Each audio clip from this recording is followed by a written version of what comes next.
Bonjour à tous, bienvenue dans cette nouvelle vidéo. On va pas parler de cheveux, mais on va parler un petit peu de la Turquie et d'Istanbul principalement, parce que pour ceux qui n'ont pas la chance de voyager beaucoup, ça peut être une bonne occasion de rester, découvrir un peu notre culture. Mais comme je suis pas expert, vu que je suis pas resté longtemps, parce que moi je sais que j'y retournerai plus tard, j'ai fait appel à un ami à moi qui s'appelle Urer. Yo les gars, je m'appelle Urer, je suis originaire de Turquie, je suis né en France. Je remercie Gauthier de m'avoir invité.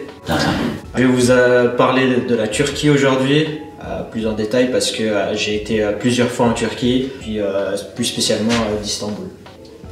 J'enlève Urer, je vais faire le sommaire entre deux proses de poésie. Donc en toute fin de vidéo, je fais le sommaire à l'envers, mais on parlera de tout ce qui concerne le transport pour aller à l'hôtel, le quartier, etc. Comment ça se passe pour moi chez Elitaire Transplant, comment ça s'est passé. Mais avant, dans l'introduction globale, dans tout ce qu'on va développer pour Istanbul, on va d'abord voir quelques mots en turc, quelques mots qui peuvent vous servir. Bonjour, au revoir, merci. C'est toujours bien d'avoir des mots un peu locaux, ça va permettre aux gens de se sentir à l'aise avec vous et peut-être vous pourrez négocier des petits prix sur certains trucs. Donc on parlera aussi des visites que vous pouvez faire évidemment, on parlera de la nourriture qui est à essayer, il y a des spécificités locales qui seront intéressantes. On parlera un peu de ce que vous pouvez faire comme shopping et évidemment pour pouvoir faire toutes ces activités, on va commencer d'abord par développer l'argent, le lira en turc et comment vous pouvez l'avoir au meilleur taux pour pouvoir voyager à moindre frais. Comme il a dit, on va parler de change, d'argent.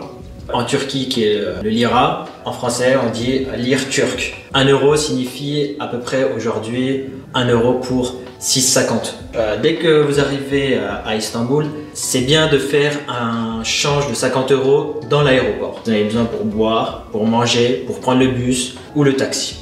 Un petit 50 euros, c'est essentiel. Ensuite, si vous voulez vraiment faire votre change, il faut aller dans des bureaux de change no commission. Il y en a à Taksim, il y en a un petit peu partout en ville, à Ortaköy et à Beşiktaş, aussi à Fatih. Pour avoir le bon taux, il faut se concentrer là, c'est très important. Alors, il faut suivre la bourse. La bourse actuelle, on va dire qu'elle est à 6,70. Et ben, les bureaux de change, généralement, ils font 30 à 40 centimes moins que le cours actuel. Donc, s'il est à 30 voire 40 centimes de moins, n'hésitez pas, il faut y aller. Il faut y aller, il faut y aller. Mais là, si vous avez plus de 50 centimes, je vous déconseille fortement de faire du change. À moins que vous êtes à court d'argent, 20 euros, 30 euros ou 50 euros maximum, il n'y a pas de problème. Donc après, si vous trouvez votre bureau de change, n'hésitez pas à tout faire. Je déconseille le retrait en guichet parce que vous aurez des frais bancaires comme c'est pas dans l'Union Européenne.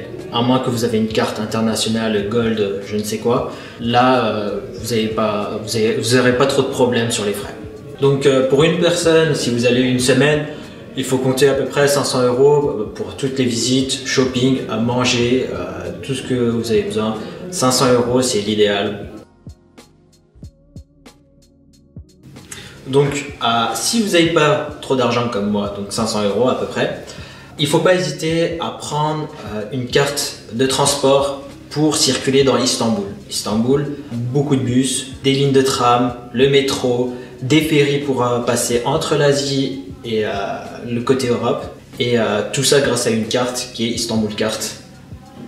Elle coûte que 7 lire, signifie 1 euro. Il faut la charger par contre. Il y a des bornes à côté des ferries, à côté des arrêts de bus. Il y a souvent des bornes.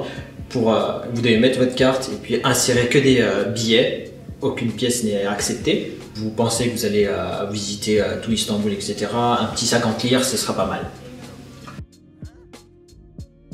Ensuite, je vais vous parler par quartier, parce que je vais vous dire qu'est-ce qu'il y a à visiter, qu'est-ce qu'il y a à manger et en même temps qu'est-ce qu'il y a à faire dans le quartier. Quand vous venez dans votre hôtel qui est à Şişli, vous pouvez aller au bord du Bosphore qui est à Fatih ou Eminönü. Vous pouvez voir là-bas des très belles mosquées authentiques. Ensuite, vous avez des bureaux de change là-bas, les meilleurs. Et derrière Eminönü, vous avez tout le bazar aux épices. Vous avez plein de petits marchands comme ça. N'hésitez pas à négocier avec ces personnes-là. Aucun prix n'est affiché, mais je vous conseille fortement de négocier parce que vous aurez des prix qu'à votre tête. Ils regarderont, si vous allez dans une boutique de chaussures, ils regarderont vos chaussures en premier. Ça c'est clair et net.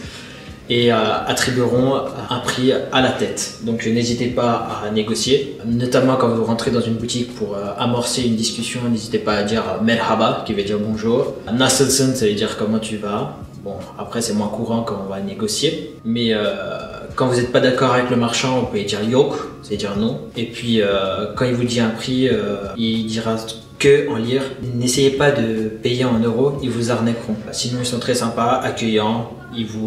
Des fois ils n'hésitent pas à offrir à boire. Et quand vous partez, vous pouvez dire hoş çakal ou plus simple, güle güle. Pour ce qui est de Eminönü, on a aussi la partie qui est plus haute. Il y a une ligne de tram qui passe notamment là-bas, qui monte vers Hagia Sophia, la mosquée bleue. Et en face d'elle, il y a une mosquée qui est Sultan Ahmet. Vous pouvez rentrer, même mesdames peuvent rentrer, il n'y a pas de problème, c'est ouvert à tout le monde.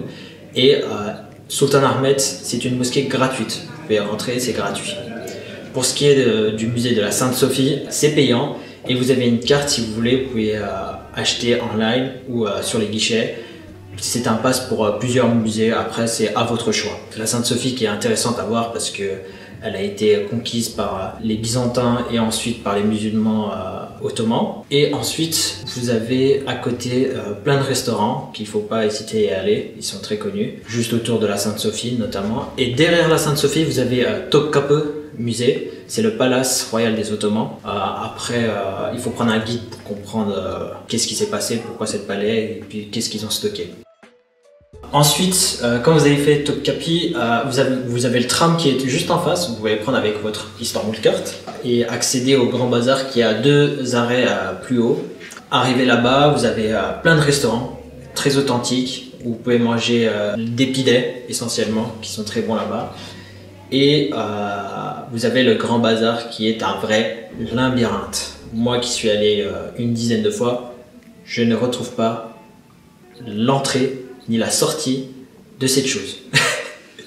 C'est facile à dire, mais quand vous accédez au Grand Bazar, vous avez plein de petits commerçants qui essaient de vous attirer, et puis vous êtes comme un appât, enfin je sais pas comment définir, mais pour eux vous êtes la personne idéale en tout cas, et qui vous hésiterait pas à vous appeler pour voir sa marchandise, etc. Mais quand vous allez, toujours un petit merhaba, négocier et faire votre shopping là-bas essentiellement. Essentiellement, vous trouverez là-bas des grandes marques de luxe contrefaits par exemple. Vous voulez acheter des bijoux, c'est là-bas que vous pouvez acheter, petits souvenirs notamment. Donc là, ça vous prendra facile une journée, je dirais quand même, une journée de faire tout ça dans le quartier de Fatih.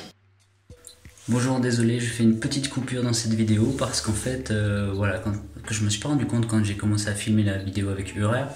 Ça allait être très long, c'est très long en montage pour moi parce qu'il y a beaucoup de coupures, il y a beaucoup de recherches à faire pour les images, pour les illustrations, tout ça, ça paraît rien.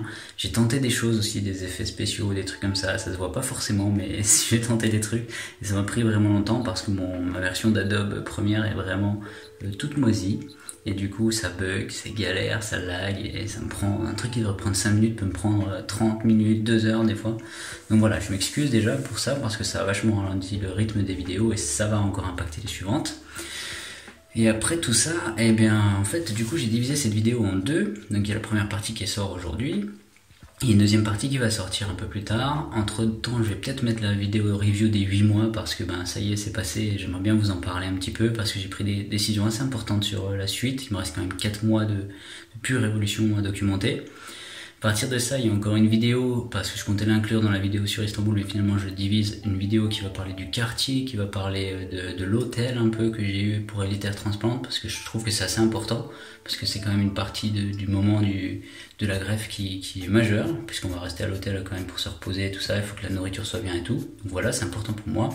Derrière ça, il y a encore les interviews, elles sont pas oubliées, elles sont toujours là, je les ai pas encore tournées, mais je les oublie pas et les gens sont toujours en forme pour le faire, elles sont toujours chaudes. Et après ça, il y a encore un truc qui est hyper important, c'est sur l'alimentation. J'ai un super truc à développer, mais voilà, je manque un peu de temps pour tout faire très vite.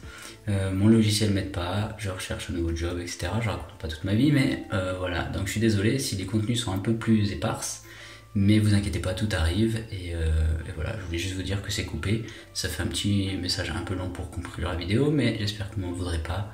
À très vite.